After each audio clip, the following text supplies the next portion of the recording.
Time when radio stations were not allowed to play two songs by women back to back. The controversy was called Tomato Gate. Yeah, the idea that songs by women should be just sprinkled in for flavor here and there, like tomatoes in a salad. But as Bob shows us in tonight's Buckley Report, there is a new exhibit at the North Carolina History Museum in which women in country music are the main course.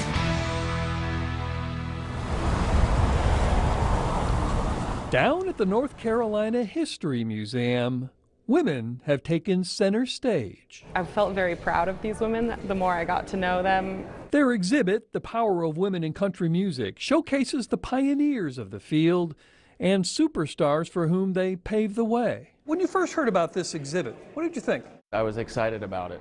It's about art, but it's also about history and just human determination. The determination of the few who had a platform 50 years ago that paved the way for the creativity of today. All the way back in the 70s, Loretta Lynn was writing about the birth control pill.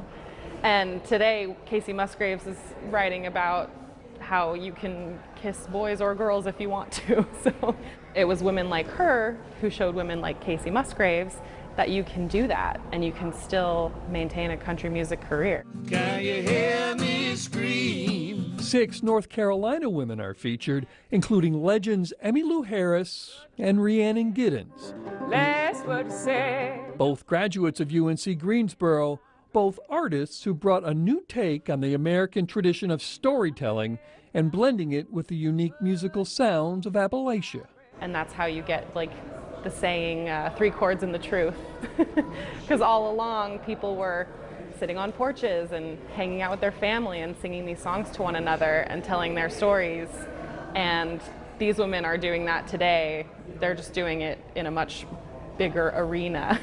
It's not just a virtual fashion show with the clothes they wore at their most important professional moments, but has pages of handwritten lyrics about men and a few by men. You can get up close and personal with the instruments they played, learn who played them, and even hear the sounds they make from the traditional to the decidedly low-tech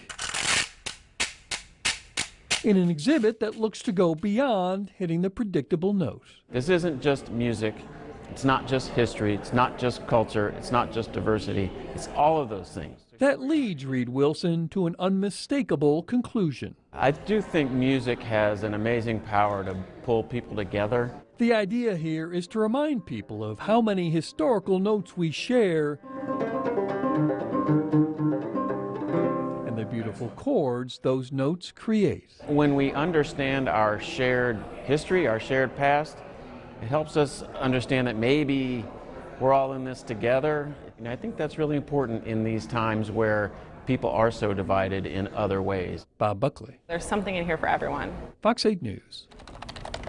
The exhibit runs through the end of February at the History Museum across from the Legislative Building in Raleigh. It'll also feature concerts you can attend. We've put a link to the series and the exhibit on our website, myfox8.com.